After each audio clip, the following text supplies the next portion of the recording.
posting the slides. So I'm just going to share a slide deck that we will go through.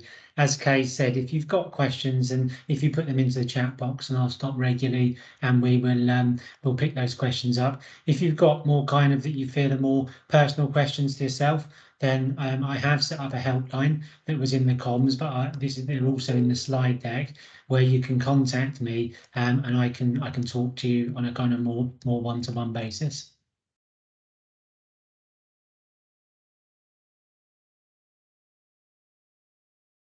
Okay, so I've got to start off with my compliance slide because I'm not allowed to do any presenting without you guys seeing this. But I suppose at a high level, what I'm covering today, and just some general heads up around pensions. So in terms of pensions, your contributions are invested in pension funds, and when looking at those past performance is not a guide to future returns, and the price or those funds can go up as well as down.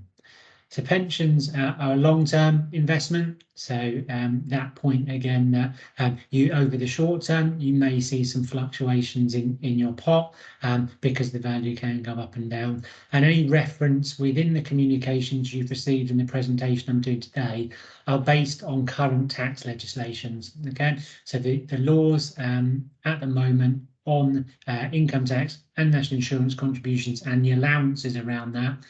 Everything I'll talk to you today is based around those. Okay. So what we're going to cover today, so introduction to myself and Isio, who I work for, and then we'll just look at what's changing. So there's two things changing, as Kay said. You've got the pension contribution structure, which is changing from September.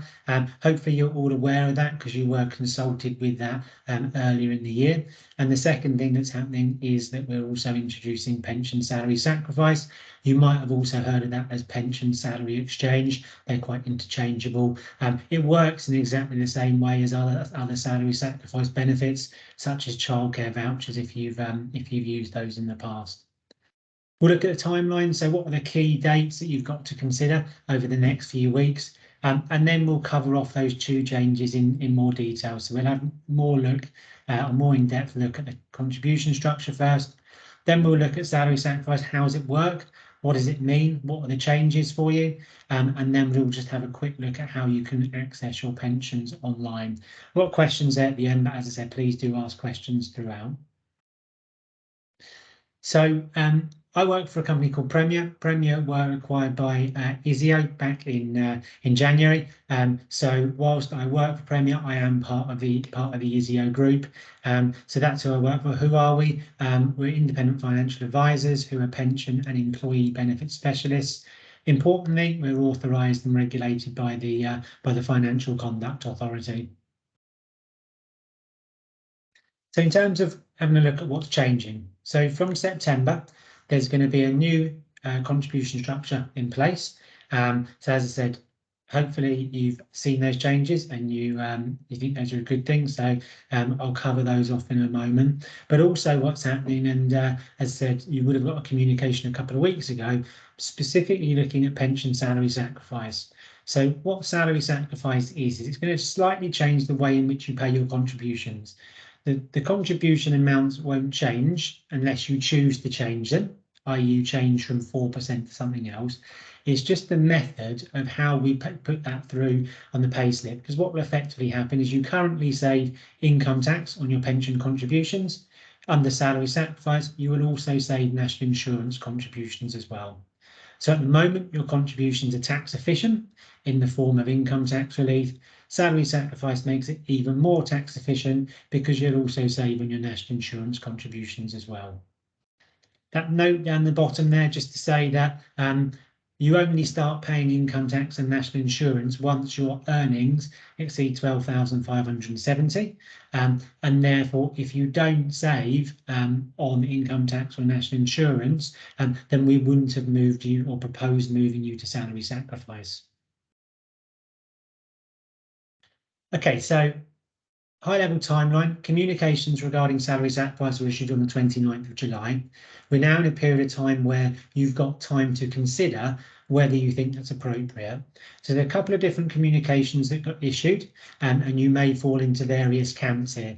So the first kind of camp or group is people who we deem to be in scope of salary sacrifice because we believe it's to be beneficial.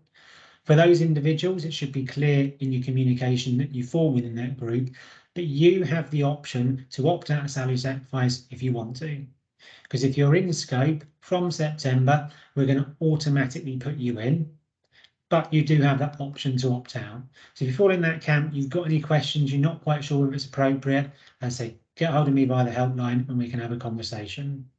If you do want to opt out, you've got until the 2nd of September to complete the form that was emailed and send that back to Angela.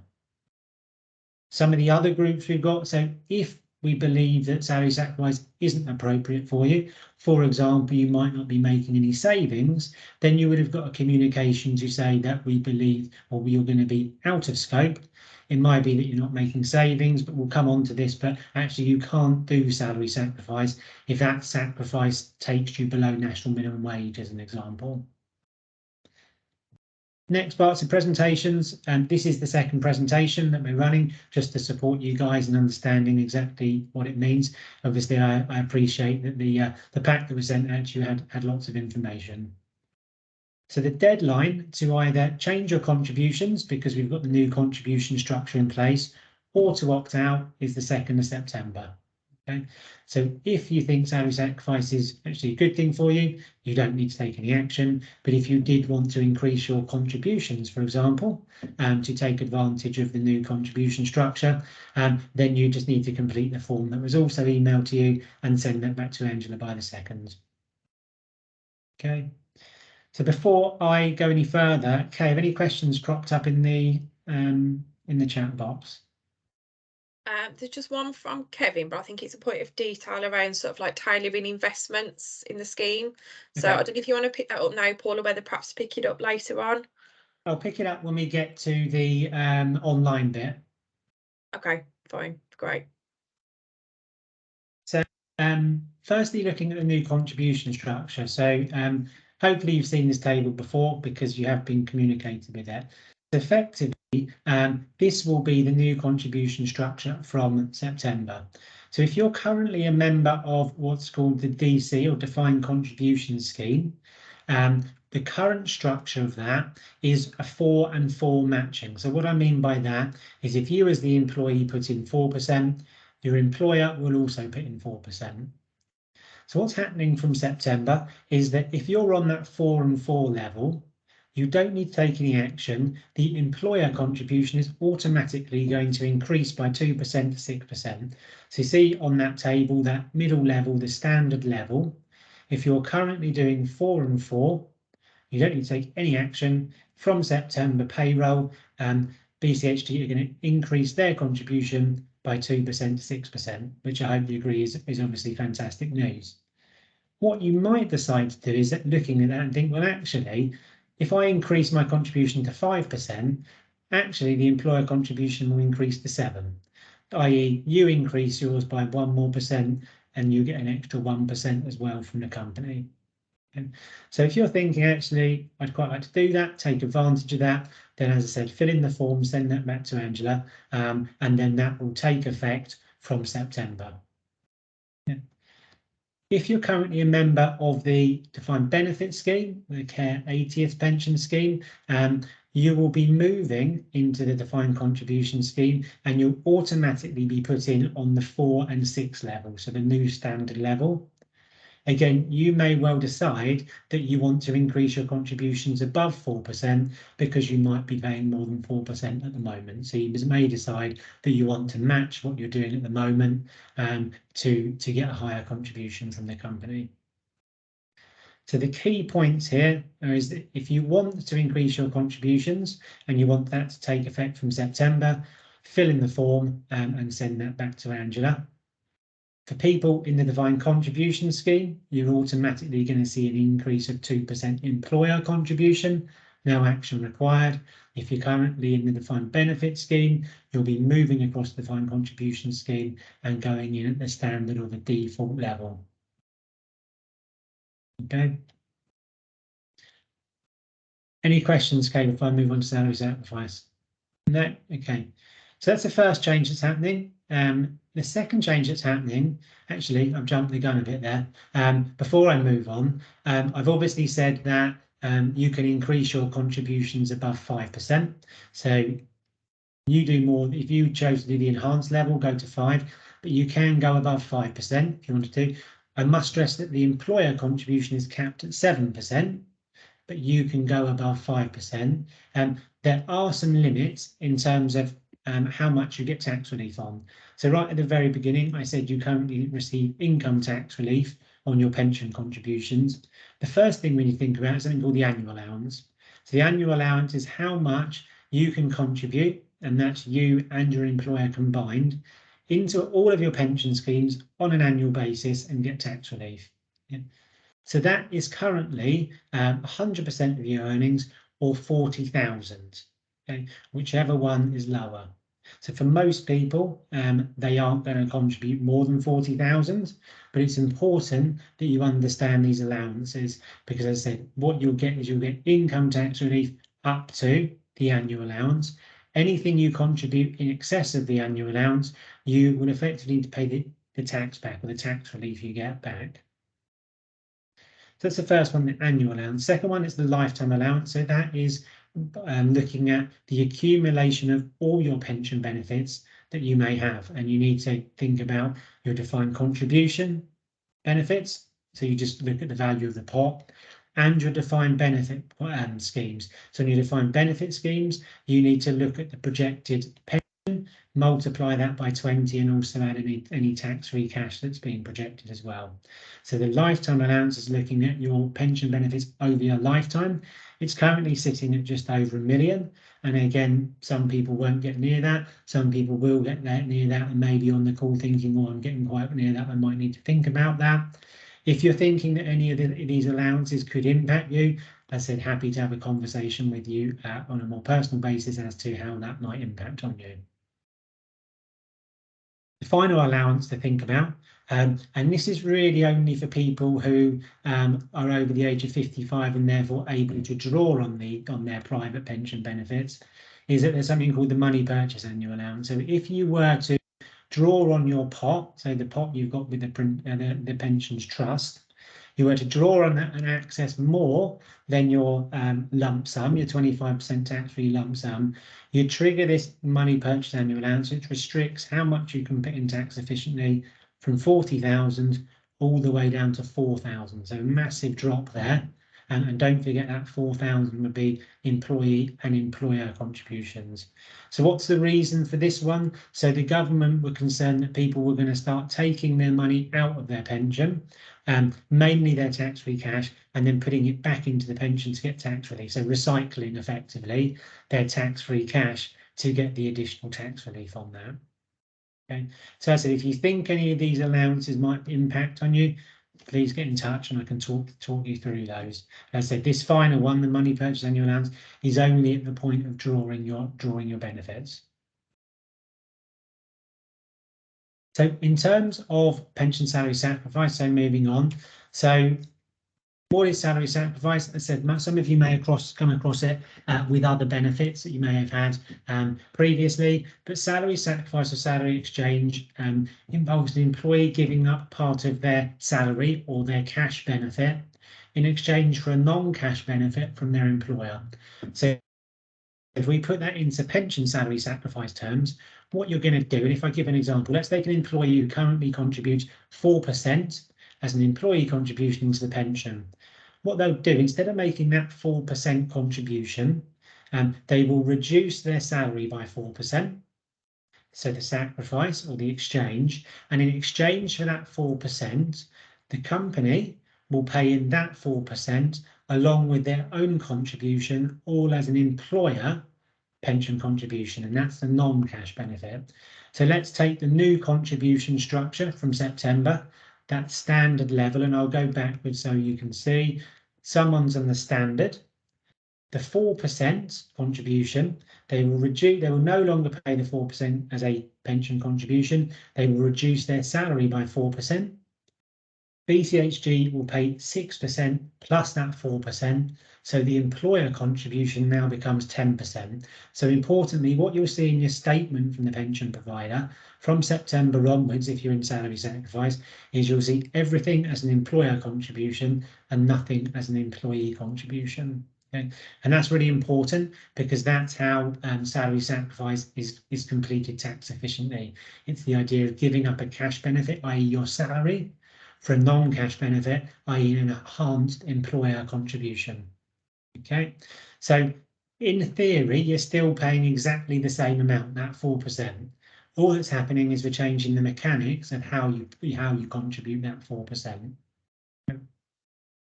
Because we're reducing your salary, i.e. your taxable salary, what will therefore happen is you'll not pay national insurance contributions on that amount, and the result means that you'll see your take-home pay increase by the amount you save on your national insurance contributions. Okay, so effectively we're just changing the mechanics of how the contribution is paid. Rather than it being a 4% contribution like you do at the moment, we reduce your salary by 4%. That gets paid as an employer contribution. The reduction in your salary therefore reduces your taxable earnings, and therefore you will pay less national insurance contributions, which results in you having a higher take-home pay. So just some things to think about with salary sacrifice. That first box on the left there, I've kind of already covered. Reduce your salary. The equivalent amount is paid by the company to your pension along with their own contribution. You will therefore receive full income tax relief like you do at the moment. So there's no change to the income tax relief you're getting. But in addition, you'll save on national insurance contributions. So there's some circumstances, that third box, where salary sacrifice is not suitable, and I've kind of touched on this already, but you cannot reduce your salary, therefore, i.e. the sacrifice of the exchange, that 4%. If that takes you below national living wage or minimum wage, then you cannot do salary sacrifice. Okay, and we would have communicated with you to make you aware of that. Common questions around salary sacrifice. Will it reduce any non-pension benefits that are related to your salary? The answer is no. So what we do is we effectively have a reference salary, which is your pre-sacrifice salary, which any pay rises, etc., will be based upon. Another common question, will this impact on mortgage applications? So salary sacrifice is really well known. If you're going to be applying for a mortgage, obviously make the lender aware that you're doing salary sacrifice, but BCHG can also provide you with written confirmation of what your reference or pre-sacrifice salary is. So what does it cost? So the idea of this table is to show you the tax efficiencies of pension contributions under salary sacrifice. So if we look at basic rate taxpayer first, they pay income tax at 20% and they pay national insurance at 13.25%. So they've got £100 in their pay. If they were going to take that as cash, i.e. not put it into the pension, they pay £20 income tax, £13.25 national insurance, so they would only get £66.75 as cash to go and spend on whatever they wanted to, and that's because they're paying income tax and national insurance on that. If they were to put that into the pension instead, the full £100 would go into their pension because there's no income tax or national insurance paid on those amounts. Exactly the same principle for a higher rate taxpayer, the difference being they pay income tax at 40% and their national insurance, any earnings over 50,270, the national insurance is at 3.25%. So the same principle, if they've got that £100 paid to them as cash to go and spend on whatever they wanted, because of income tax and national insurance, they'd only get 56.75 of that. So the alternative option there, put it into the pension. You obviously get £100, but obviously by being in the pension and contributing, you get the employer contribution as well. Okay, so I'm just going to pause there just to see if there's any questions that have come in up in the chat box. There isn't anything in the chat, Paul, but I don't know if anyone wants to raise anything now and wants to shout out or anything. No? Okay, great. Okay. So I'm just going to show you an example. I appreciate that some of you this won't apply to, i.e. earning a salary of 30,000 and doing a 4% contribution. But if you look in your communications, we've set up a modeler that will allow you to type in your salary and it will allow you to put in the pension contribution. So if you're thinking actually, well, I might want to increase from 4 to 5, go and have a look at that model and it will show you the impact on your take-home pay. So this example I put in here just because I wanted to show you what I'm referring to in terms of the mechanics of how it works. So the column there, current method, where you currently get income tax relief on your contribution, and the final column, salary sacrifice, is effectively saving income tax and national insurance. So this individual, 30,000, so on a monthly basis, that's a salary of 2,500 before income tax, national insurance. So at the moment, no salary is given up, but your contribution is taken from the gross pay in relation to income tax.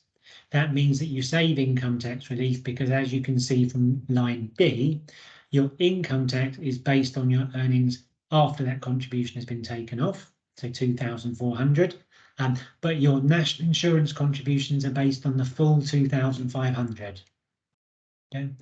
So what that means is take-home pay here, 1,937.11. So the key difference comparing these two is if you look at line E firstly, national insurance, you can see that under salary sacrifice, national insurance is based upon 2,400 rather than the full 2,500. And the reason for that is because the salary of £100 has been given up to reduce this individual's taxable earnings. Therefore, line G, national insurance payable. There's less national insurance payable for salary sacrifice because their earnings that are due to be taxed for national insurance is less. And the result of that and the difference between those two is the increase in take-home pay for this individual. So this individual is going to save £159 a year by being in salary sacrifice. So what I'd encourage you to do, as I said, we have put together a modeler where you can actually go and put in your own salary and it will effectively show you this for your own personal basis, and you will be able to play around with the contribution levels as well. So appreciate the slide's a bit busy, but I was keen to just show you a pay slip kind of pre-salary sacrifice and post-salary sacrifice. So the top pay slip there is a pay slip that is done on non-salary sacrifice, so how you contribute at the moment. Yeah. So you've got your salary or your payments on the left-hand side, and you can see your deductions on the right-hand side. This individual, their pension contribution on a monthly basis, highlighted there, is £113.16. Yeah. So the difference for salary sacrifice and what you'll see on your payslip from September, assuming you stay in salary sacrifice, is you'll see that the salary sacrifice contribution will come on the left-hand side under payments as a negative, but importantly, you can see there's no difference in the value. Okay? So comparing the two, it's exactly the same value, 113.16. We've just changed the mechanics, so it's now as a negative payment because it's reducing taxable income, and therefore you can see the result there is that the individual on the bottom payslip doing salary sacrifice has a higher take-home pay. Okay, so that's just to show you what your payslip is going to look like, and really just to highlight how we've just changed the mechanics of how the contribution is processed effectively. No change in the amount contributed. Obviously, if you decide you want to increase your contributions in September, then the amounts are going to be different. But if you don't do anything, and this assumes someone hasn't changed their contribution, because I wanted to be clear that there's no change in the amounts, you can see that it's just going to change where the contribution sits, and you'll see that the take-home pay has increased as well. Okay, so I've obviously said that salary sacrifice reduces your taxable earnings, and it's the reduction in those taxable earnings that gives you the national insurance or the saving on the national insurance contributions. There are some considerations we just need to think about of the results of reducing someone's taxable income. The first one is around statutory maternity pay, paternity pay, adoption pay, and shared parental pay.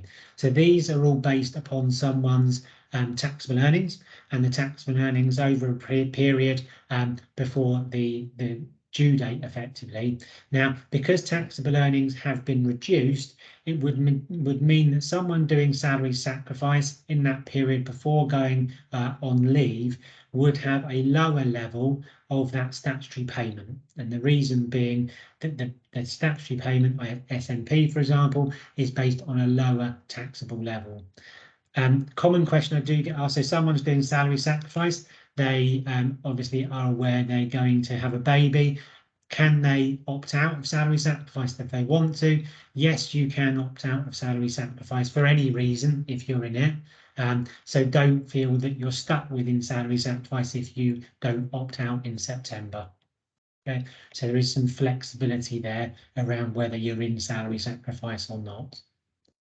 State pension, so the state pension from April 2016 is actually a flat rate rather than we used to have a kind of split into two. It's a flat rate, and as a result of that, as long as someone earns above the lower earnings limit, which for the current tax year is just below 6,400, the state pension is not impacted. And what we've done as part of the analysis of this work is we've ensured that no one earning below the lower earnings limit has been put into salary sacrifice. Okay, so as an example, if there was an individual earning below that limit, they would have fallen into our out of scope camp or our out of scope group. So tax credits again are based on taxable earnings. In the example of tax credits, obviously it would be beneficial for someone because it's reducing the calculation effectively to work out what they're earning. And another common one, so student loan. So student loan is based upon taxable income, and therefore if any of you are repaying your student loan and going to salary sacrifice, it means that you will pay less student loan back because your taxable income is lower, and because you're paying less back, it's obviously going to take you slightly longer to repay that loan. Okay, so there might be some questions now just based on that slide. Okay, you can just have a look for me. Yep, no further questions, Paul. I think that was really helpful. Anything that people want to raise or clarify?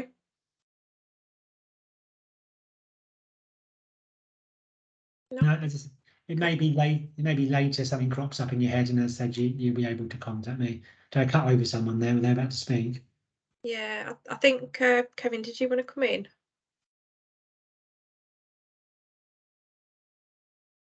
Yes, please. You mentioned the effect on student loans. Yes.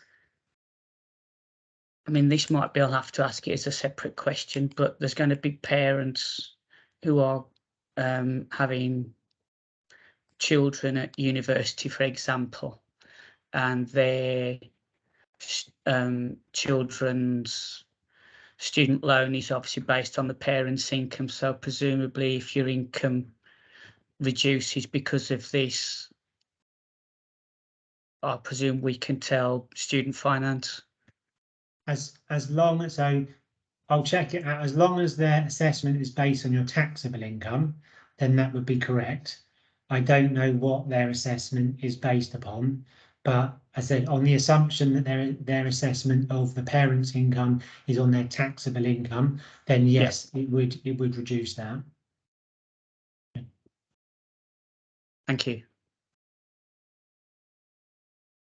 Okay, so access your pension online. So as I said, you may have questions about either the contribution structure or salary sacrifice that crops up in your head later. If you do, contact me and I'm happy to answer any questions you may have. The final point I wanted to cover was that you all have access to your pension with the Pensions Trust online. So it's really easy for you to register, and then you'll be able to log on, much like online banking, where you can go on, you can have a look at the value, you can see how it's performing, but you've importantly got full control over it. So you can change the investments, you can do things like that. And importantly, if you want to change your contributions from September, almost ignore September, but October, November next year, this is where you'd look to change your contributions. Okay, the form that we've sent out to change contributions is just for September, because that's the first month of the new contribution structure. So I would encourage all of you, if you haven't registered, register, because as I said, you can access this. I'm not expecting people to be looking every day.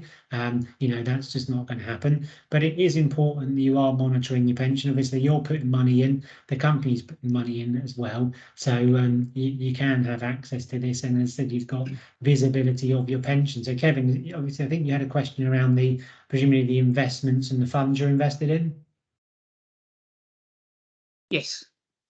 It was just personally, I've got another pension where I've been able to invest in ethical companies, and I would like to divest from fossil fuel companies. So Yeah. presumably the way to do that is through this TPT account.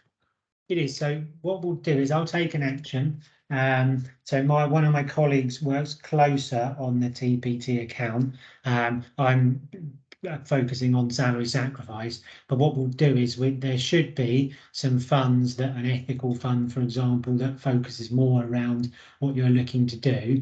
But yeah, you're right. The easiest way to do that is via this account, where you've got the flexibility to pick and choose your funds. What we'll do is we can send round something afterwards that has a list of the funds that are available. Thank Okay. you.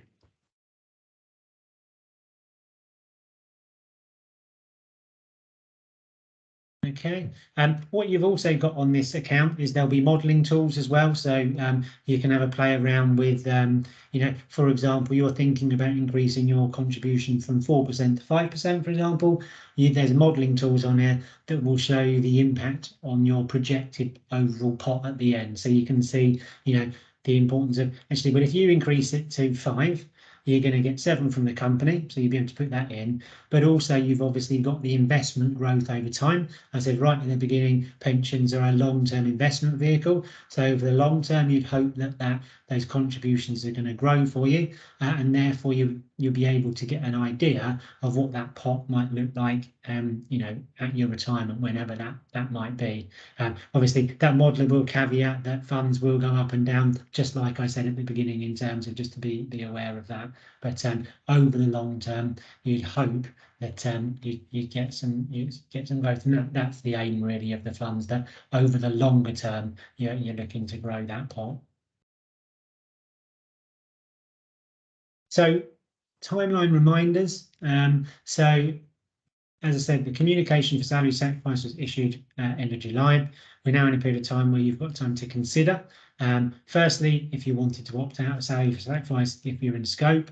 Secondly, if you want to change your contributions in the September payroll. Okay. So they're your two decisions really that you've got to think about over the next coming weeks. Is salary sacrifice appropriate for me? If you've been deemed out of scope and you just want more understanding of why you've been deemed out of scope, happy to have that conversation with you as well. So this is a second presentation. We have recorded both. We'll send the recording of one of those around for if you want to revisit it, and for your colleagues who weren't able to make it. The deadline to either change your contributions for September's payroll or to opt out of salary sacrifice, as I said, is the 2nd of September. Okay.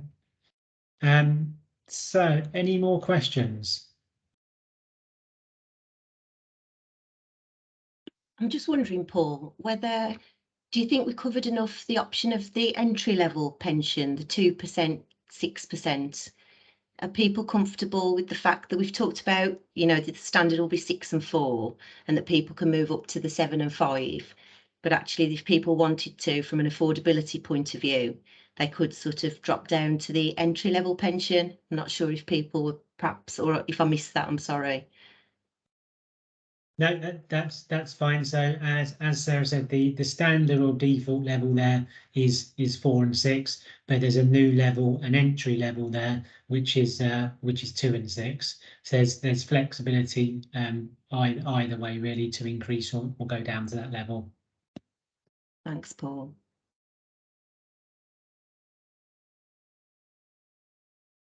Okay. Okay. So if there's no further questions, as I said, I have set up a helpline for you guys. So if you've got further questions, please do either email or call. If you call in, you'll leave a message and then I'll get back to you. So I said, more than happy to either do that via email or telephone if you've got any further questions around around either the things that we've discussed today. So that's the same compliance slide. As I said, the key thing really, if you're going to use some of those modelers, is realising that pensions are long-term investment vehicle and funds can go up as well as down. So I'll stop sharing. That was all I was going to cover today. Hope you found it useful and interesting. So pensions sometimes can be a bit kind of, oh my goodness. So hopefully I've made it as easy as possible. But as I said, if you've got further questions, please do get in contact. That's great. Thank you, Paul, and thanks everyone for attending. And as we said, we're all here. You've got the contact details, and get your forms into Angela. I think you've already started to receive quite a few, haven't you, Angela? So I'm sure there's a few more to collect just yet. So okay, thank you all, and thank you, Paul.